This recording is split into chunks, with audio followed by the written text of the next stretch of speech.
Hello दोस्तों, क्या हो अगर इंडिया में थर्ड वेव आ जाए और ट्रीटमेंट के लिए डॉक्टर ही ना हो। इंडिया में डॉक्टर प्रोटेस्ट कर रहे हैं, क्यों? क्योंकि इनमें से कई डॉक्टर्स हैं जिनको ट्रीटमेंट करने से रोका जा रहा है। एमबीबीएस होने के बावजूद फॉर्मेलिटीज़ पूरी नहीं होने की वजह से ये डॉक्टर वर्कफोर्स ज्वाइन नहीं कर पा रहे हैं। डॉक्टर्स प्रोटेस्ट क्यों कर रहे हैं और इससे हमें क्या फ़र्क पड़ता है, जानने के लिए वीडियो को पूरा देखें और शेयर भी करें, क्योंकि पिछले 2 सालों में मेडिकल कम्युनिटी ने हमें बहुत हेल्प किया है। अब बारी हमारी है। एमबीबीएस डिग्री मिलने के बाद इनको एक टेस्ट देना होता है जो उनका स्पेशलाइजेशन डिसाइड करता है, उसे नीट पीजी कहते हैं। यूजुअली देखा जाए तो ये टेस्ट जनवरी में होता है, लेकिन कोरोना के वजह से डिले होने के कारण सितंबर 2021 में हुआ है और इसके बाद काउंसलिंग एंड एडमिशन का प्रोसेस अब तक नहीं हो पाया है, यानी कि पूरे 1 साल की बर्बादी। लेकिन हुआ क्या, समय ही तो गुजरा है, इससे हमें क्या फ़र्क पड़ता है? तो देखो, नॉर्मली देखा जाए तो एक डॉक्टर की बैच मार्च या अप्रैल 2021 तक रेडी हो जानी चाहिए, लेकिन आज तक डॉक्टर्स वेट कर रहे हैं। जूनियर रेसिडेंट्स एंड डॉक्टर्स जो नीट पीजी फिनिश कर चुके हैं, ये हमारे लिए कोरोना के समय मेन फोर्स का काम करते हैं और हमारे हेल्थ सिस्टम को होल्ड किए होते हैं, क्योंकि इस एज में डॉक्टर की इम्यूनिटी स्ट्रॉन्ग होता है, वे यंग होते हैं। मेडिकल कॉलेज से एसोसिएटेड हॉस्पिटल्स हर साल एक डॉक्टर के बैच को मूव ऑन करती है और उसके जगह एक नया बैच लाता है। जस्ट थिंक, एग्जाम कंडक्ट करने में डिले होने की वजह से एक इंटायर बैच ऑलरेडी डिलेड है। कई हॉस्पिटल जो कॉलेज से एसोसिएटेड हैं सिर्फ 66% कैपेसिटी पर ही काम कर रहे हैं। डॉक्टर ओवरवर्क कर रहे हैं। 50,000 से ज्यादा मेडिकल स्टूडेंट साइडलाइन में वेट कर रहे हैं अपने फॉर्मेलिटीज को पूरी करके वर्क में ज्वाइन होने के लिए। लेकिन अब डिले क्यों हो रहा है? What is the problem? Reservation EWS यानी कि इकोनॉमिकली वीकर सेक्शन के लिए रिजर्वेशन की क्या क्राइटेरिया होनी चाहिए, इस पर सुप्रीम कोर्ट में डिसीजन पेंडिंग है और जब तक ये डिसीजन नहीं लिया जाता इनका काउंसलिंग भी नहीं होगा। इस पर सुप्रीम कोर्ट की अगली सुनवाई 6 जनवरी 2022 को है, तो इस वजह से नवंबर से डॉक्टर्स प्रोटेस्ट में लगे हुए हैं।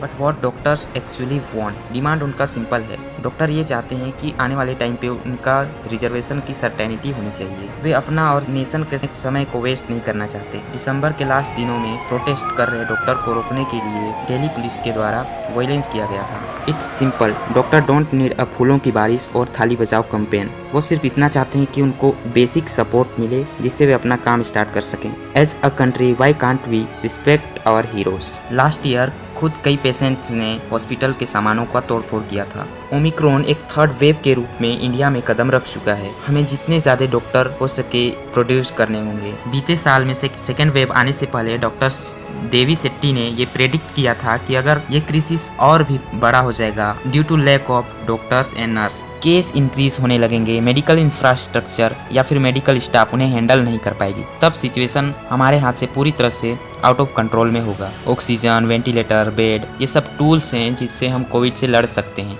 लेकिन जो असली टूल्स है वो हमारे डॉक्टर्स ही हैं जो कोविड के अगेंस्ट हमारे लिए फाइट कर रहे हैं। हमसे अच्छे हेल्थ केयर इंफ्रास्ट्रक्चर होने वाले देश भी यही गलती कर चुके हैं और हमारे पास शॉर्टेज है और हमारे पास हेल्थ केयर वर्कर्स की कमी पहले से है। 1:1000 यानी कि WHO कहता है कि 1000 पेशेंट की रिस्पॉन्सिबिलिटी एक डॉक्टर पर होनी चाहिए, लेकिन इंडिया में ऐसा नहीं है। इंडिया में एक गवर्नमेंट डॉक्टर की रिस्पॉन्सिबिलिटी होती है 11,000 पेशेंट को संभालना, और इंडिया को 1:1000 रेशियो में पहुंचने के लिए 2030 तक 25 लाख से ज़्यादा डॉक्टर प्रोड्यूस करने होंगे। 25 लाख, ये कोई जोक नहीं है। अब इस शॉर्टफॉल की वजह से अगर थर्ड वेव हमारे कंट्रोल से निकल गया तो इसकी रिस्पॉन्सिबल कौन होगा? गवर्नमेंट, सुप्रीम कोर्ट या फिर हम सब? क्योंकि हमने डॉक्टर्स की सपोर्ट किया ही नहीं। Please help us to spread this message everyone. हमारा 2022 भी बीते 2 सालों की तरह ही हो सकता है अगर हम लापरवाही करते हैं। इससे ज़्यादा दुर्भाग्य की बात हमारे लिए और कुछ नहीं हो सकता। The pandemic is not over, the fight is not over yet. Same उसी तरह जिस तरह वॉर में हमें लड़ने के लिए सोल्जर्स की ज़रूरत होती है, इन द सेम वे हमें मेडिकल फील्ड में डॉक्टर्स की ज़रूरत है जो हमारे लिए सोल्जर का काम करेंगे। अब डॉक्टर्स को हमारे सपोर्ट की ज़रूरत है, तो अथॉरिटीज़ से यही आशा है कि वे उनके फॉर्मेलिटीज़ को जल्दी पूरा करें और डॉक्टर्स को रेडी करें और उन्हें पल्स या फिर इंडिया को ट्रीटमेंट के लिए करने से न रोकें। And share this information to everyone, और ये इंफॉर्मेशन आपके साथ शेयर करके मुझे फ़र्क पड़ता है। सो गाइस, ये इन्फॉर्मेशन आपको कैसा लगा प्लीज़ कमेंट में ज़रूर लिखें। एंड अभी तक आपने मेरे यूट्यूब चैनल को सब्सक्राइब नहीं किया है, प्लीज़ सब्सक्राइब कर लें। Thank you for watching.